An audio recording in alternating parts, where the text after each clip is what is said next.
Jaz bom probal biti zelo objektiven in če sem objektiven, bom moral tudi zelo skromen biti, kajti rezultat je morda visok, pa vseeno, če izpostavimo malce vsebino, ki smo jo imeli v prvem polčasu, bomo mogli zelo skromno gledati na to zmago. Mislim, da smo bili en večji del prvega polčasa, vsaj do izključitve, verjetno bolj v podrejenem položaju, čeprav Celjani niso uspeli izkoristiti nekega prostora in nekih prodanih žog, ki smo jih mi njim pripustili. Seveda je veliko faktorjev danes na tekmi bilo na naši strani in morda tudi zaradi tega smo prišli do te zmage, ki ogromno šteje, in seveda z vidika tekmovalnosti sem zelo zadovoljen. Hkrati pa, če želimo mi napredovati, bomo mogli več pokazati. Mislim, da se fantje zavedajo tega in pa se realno sliko pogledati in da ne bomo mislili po današnji zmagi in nekako poleteli, ker še enkrat ponavljam, vsebinsko je bilo z naše strani dokaj povprečno v prvem polčasu. V drugem polčasu smo pa po zaslugi nekega vodstva in pa igralca manj na strani Celjanov končno znali izkoristiti nek prostor in si ustvarjali priložnosti, da se nekako popeljemo v to višje vodstvo. To je nekako moja analiza te tekme. Hvala lepa. Vprašanje?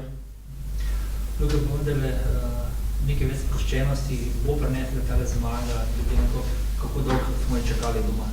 Ja, jaz se strinjam popolnoma s tem vidikom, kako te pike nam pomenijo v tem trenutku ogromno. Smo prekinili ta niz, ki smo ga imeli doma, in smo ga dali nekako v preteklost, in upam, da nam bo to vsekakor omogočilo, da zadanemo te podaje, ki nam v prvem polčasu niti slučajno niso funkcionirale, in da nam bo stekel ta proces, ta posest žoge in ustvarjanje nekih priložnosti. Hkrati sem pa tudi zelo vesel, da tudi takrat, ker nam stvari ne funkcionirajo dobro, da smo še vedno uspeli ohraniti nedotaknjeno mrežo, kar je pa sigurno nek velik plus današnje tekme.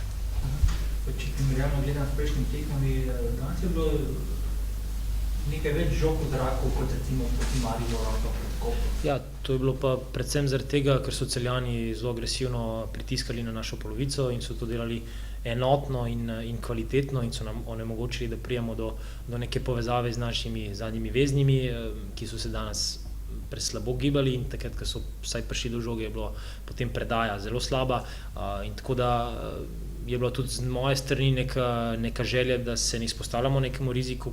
Ko vidimo, da stvari ne stečejo in ko je nasprotnik agresiven na naši polovici, smo vseeno probali preskakati mečken igro, da najdemo ta dva igralca v konici napada, ki sta nekega profila, ki ustrezata tej igri, in smo uspeli po nekih večjih momentih neke žoge zadržati, ampak je bilo veliko mučenja z naše strani vsekakor.